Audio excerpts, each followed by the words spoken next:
क्या बोलते हैं आप? आदमी को कोई भी चीज़ सीखने के लिए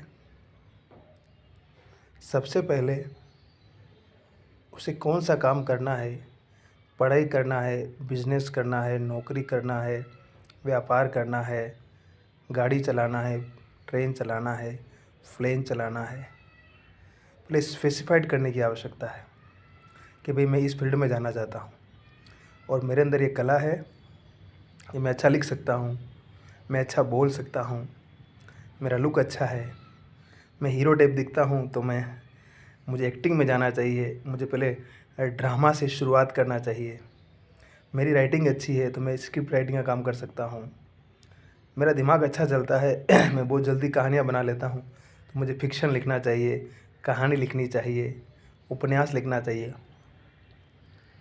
मैं ओरेटर अच्छा हूँ, बातें अच्छी तरीके से रख लेता हूँ तो मुझे टीचर बनना चाहिए, मुझे भाषण देने वाला बनना, राजनेता बनना चाहिए, मुझे एक्टर बनना चाहिए, क्या बनना चाहिए मुझे?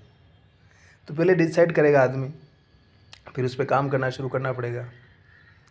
मैं आज शुरू किया काम और कल ही मुझे रिजल्ट चाहिए तो ये पॉसिबल नहीं है। कम से कम किसी भी हुनर को अर्जित करने में और उस पर माहिर और उस फील्ड का ज्ञाता बनने में कम से कम 10 बरस का समय लगता है एवरेज। अगर हम 10 बरस का समय उस चीज़ के लिए दे दिए तो आने वाली जो ज़िंदगी होगी हमारी, हम उस फसल जो लगाई है हमने 10 बरस में, हम सारी उम्र उसको काट सकते हैं और हमारी आने वाली जनरेशन भी उसका फ़ायदा उठा सकती है। अगर मैंने 10 बरस तक कोई व्यापार किया और पैसा कमाया, उस पैसे को बड़ा करके फिर मैं अपना चीज़ आगे कर सकता हूँ, अपनी चीज़ों को बढ़ा सकता हूँ। मैंने इंग्लिश सीखी, उसका टीचर बनना, ऑनलाइन पढ़ाना, ऑफलाइन पढ़ाना, उसकी ट्रेनिंग देना, उसमें लिखना पढ़ना, जो कुछ करना है उसमें मैं कर सकता हूँ। मैंने कंप्यूटर साइंस में कुछ सीखा, मैंने प्लेन उड़ाना सीखा, मैंने आईएएस की तैयारी की और मैं एक दिन आईएएस बन गया। तो सोचिए कैसे मेरी आने वाली सारी जनरेशन हो, मेरी ज़िंदगी तो बदलेगी, सब कुछ बदलेगा मेरी ज़िंदगी में। तो किसी चीज़ को हासिल करने के लिए और उसमें महारत प्राप्त करने के लिए हमें इतना वक्त देना होता है। होता क्या है कि हम कोई पढ़ाई कर रहे होते हैं और सोचते हैं यार नौकरी तो मिल नहीं रही है, हमें कुछ हो नहीं रहा है, 1 साल 2 साल पढ़ते हैं और छोड़ देते हैं, फिर दूसरे काम में जाते हैं, उसको भी 1 साल 2 साल करते हैं फिर छोड़ देते हैं, फिर तीसरे काम में जाते हैं, उसको भी 1 साल 2 साल किया, कुछ कमाई नहीं हुआ, नुकसान हो गया, छोड़ दिया। क्योंकि हम उसमें रिदम जैसे बढ़ने लगता है, हम उस चीज़ के प्लस माइनस को सीखने लगते हैं, जानने लगते हैं, तब तक हम वहाँ से आउट हो जाते हैं। हमारी उस विषय के प्रति या उस काम के प्रति हमारी जैसे जानकारी बढ़ने लगती है, हमारी रुचि उसमें पैदा होने लगती है, उससे पहले ही तो हम उस फील्ड को छोड़ देते हैं। तो हम उस फील्ड के माहिर और मास्टर कैसे बनेंगे? तो इसलिए लगा रहना बहुत ज़रूरी है। अगर हम उस फील्ड में निरंतर लगे रहेंगे, हम उस काम को लगातार करते रहेंगे और उस पर लगातार रियाज़ करते रहेंगे। आप किसी को भी देखिए, अमिताभ बच्चन की भी बात कीजिए, उनको भी बहुत समय लगा सफल होने में, उन्हें बहुत जगह खारिज किया गया। वो रेडियो में गए थे, बोले आपकी आवाज़ बराबर नहीं है। फिल्मों में एक्टिंग के लिए गए तो बोले बहुत लंबाई बहुत ज़्यादा है आपकी, आप कैसे एक्टिंग करेंगे, आप नहीं चल पाएंगे। और कम से कम उनकी 12 फिल्में फ्लॉप हुई, उसके बाद जाके फिर उनको सक्सेस मिली। और सोचिए उससे पहले उन्होंने कितनी बार ट्राई किया होगा, कई जगह पर ट्राई किया होगा। और अपने पिता हरिवंश राय बच्चन से वो बार बार कहते थे कि पिताजी जीवन में बहुत संघर्ष है। तो पिताजी कहते थे कि बेटा संघर्ष है तभी तो जीवन है, अगर जीवन में संघर्ष ही नहीं होगा तो फिर जीवन कैसा होगा। और लगातार अमिताभ बच्चन को मोटिवेट करते थे, as a father, as a motivator, as a mentor. और देखिए आज अमित जी कहाँ से कहाँ पहुँच गए।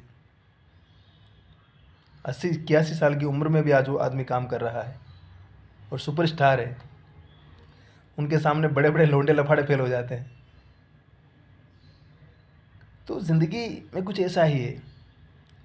और चीज़ों को अर्जित करने में विनम्रता, समय, संघर्ष, मेहनत, आत्सा आत्सा आत्स आस्था, विश्वास, भरोसा, बहुत सारी चीज़ों का योगदान होता है। हमारे अपने लोग, हमारे आस पड़ोस के लोग, हमारे दोस्त, हमारे दुश्मन तक, वो भी हमें मोटिवेट करते हैं, वो भी हमें आगे बढ़ने की प्रेरणा देते हैं, हमें वो दुस्साहस देते हैं कि हम अगर वो कर सकता है तो मैं क्यों नहीं कर सकता हूँ। तो इसलिए बने रहना बहुत ज़रूरी है। और अगर हम बने रहते निरंतर उस मैदान में, उस फील्ड में, और हमारा हुनर दिन ब दिन बढ़ता रहता है, हम उसको लगातार तराशते रहते हैं, मारते रहते हैं, तो ज़िंदगी में ऐसा कोई काम नहीं जो आदमी नहीं कर सके। उसके लिए कुछ भी नामुमकिन नहीं है, बस वो ठान ले। तो फिर दशरथ मांझी ने ठान लिया और उसने पूरा पहाड़ खोज दिया। ये रियलिटी, कोई काल्पनिक कहानी नहीं है। उसके ऊपर फिल्म बनी हुई, आप गूगल में जाके सर्च करेंगे Dashrath Manjhi the mountain man, आपको मिल जाएगी। उसके जीवन की कहानी पढ़ी है आप। और इस संसार में न जाने कितनी कहानियां हैं जो हमारे अंदर कुछ उत्साह पैदा कर सकती है, हमारे निराश मन में उम्मीद, आशा और कुछ कुछ या बहुत कुछ करने का जोश पैदा कर सकती है।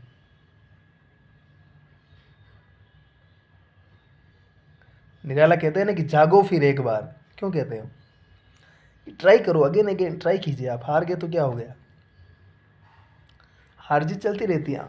अनुपम खेर कहते हैं ना कि मैंने अपने कैरियर की शुरुआत फेलियर से की थी। क्या मतलब है इसका? I celebrate my failure. और मैंने अपने फेलियर को सेलिब्रेट किया, और फिर देखिए मैं कहाँ से कहाँ पहुँचा। मैंने अपनी कमज़ोरी को स्वीकार किया कि मेरे अंदर कमज़ोरी है, कि मैं हिंदी मीडियम स्कूल का बच्चा हूँ, मुझे इंग्लिश नहीं आती है तो नहीं आती है, लेकिन मैं सीख तो सकता हूँ, ट्राई तो कर सकता हूँ उसके लिए ना। उन्होंने ट्राई किया और आज देखिए, आज वो मोटिवेट स्पीकर है, एक्टर है, स्कूल, खुद एक ड्रामा स्कूल चलाते हैं, और क्या क्या नहीं है उनके पास। तो फेलियर से शुरुआत करना, फेलियर से हम क्या, अक्सर हम लोग डर जाते हैं, और फिर हमारा आस पड़ोस का माहौल इस प्रकार की वातावरण होता है, इस प्रकार का माहौल होता है कि लोग कहते हैं कि यार फेल हो गया, कुछ नहीं आता है इसको तो। लेकिन उस फेलियर से हम जितना सीख सकते हैं, और सीख करके फिर आगे बढ़ सकते हैं, फिर ट्राई कर सकते हैं, वो हमारी ज़िंदगी के पूरे मंतव्य को, पूरी उस चीज़ को बदल देता है, और बदलने की ताकत होती है उसके अंदर। तो यही बात है, इसलिए निरंतरता बहुत ज़रूरी है, और कॉन्फिडेंस बहुत ज़रूरी है। और फेलियर से हारना नहीं है, बल्कि उससे सीखना है हमें। अगर हम सीख लेते हैं, अगर हम उसको अपनी ताकत में तब्दील कर लेते हैं, तो ज़िंदगी अपने आप भी पॉजिटिव और अच्छी हो जाती है। इसलिए लगे रहिए, नेवर गिव अप, और हंसते रहिए, मुस्कुराते रहिए, और मस्त रहिए, और आबाद रहिए, और आगे बढ़ते रहिए। ज़िंदगी सच में बहुत खूबसूरत है। जितना अधिक हम जीवन को एंजॉय करेंगे, जितना अधिक इसमें मज़ा लेंगे, और मज़ा आएगा, और ज़िंदगी अच्छी लगेगी, और काम अच्छा होता चला जाएगा। अभाव बहुत ज़रूरी है। कहते हैं कि वो अभाव ही है जिन्होंने मुझे भाव में बनाया, जिन्होंने मेरे मन को मजबूत किया। वो कहते हैं कि मारवाड़ी लोग जो दुनिया में आज इतने बड़े बिजनेसमैन हैं, वो बोलते हैं कि उस स्थान से आते हैं, उस मारवाड़ राजस्थान का वो इलाका जहाँ बारिश होती नहीं है, जहाँ हमेशा अकाल पड़ता है। तो इतना अभाव जीवन में, इतना दुख, इतनी पीड़ा थी, तो वो लोग निकल गए बाहर कुछ भी करने के लिए, और देखिए आज कहाँ से कहाँ पहुँच गए। तो इसलिए दुख, पीड़ाएं, संघर्ष, वो सब हमारी निर्मित के लिए है। जो कठिनाई है वो हमारे लिए मौका है, अवसर है। और कमज़ोर लोग वहाँ हार जाते हैं। वहाँ हारना नहीं है, बल्कि उस कठिनाई को एक्सप्लोर करना है। अगर हम उस कठिनाई को जीत सकते हैं, तो ज़िंदगी में कुछ भी कर सकते हैं, और ज़िंदगी में कुछ भी हो सकता है, ऐसा अनुपम खेर कहते हैं। उनका एक ड्रामा है, उसका नाम ही है ज़िंदगी में कुछ भी हो सकता है। इसलिए इस चीज़ को, एलिमेंट को हमेशा दिमाग में रखना है कि ज़िंदगी में कुछ भी हो सकता है ना। अगर आप अर्श से फर्श पे जा सकते हैं, तो फर्श से अर्श पे भी जा सकते हैं आप। इसलिए बने रहिए और लगे रहिए, और हमेशा इस चीज़ को ध्यान रखना है कि ज़िंदगी में कुछ भी हो सकता है, ज़िंदगी में कुछ भी हो सकता है, ज़िंदगी में कुछ भी हो सकता है। इसलिए लगे रहिए, बढ़ते रहिए, और हंसते रहिए, और ज़िंदगी में मैदान छोड़कर नहीं भागना है, लड़ते रहना है, डटे रहना है, और आगे बढ़ते रहना है। और बाकी आप समझदार हैं।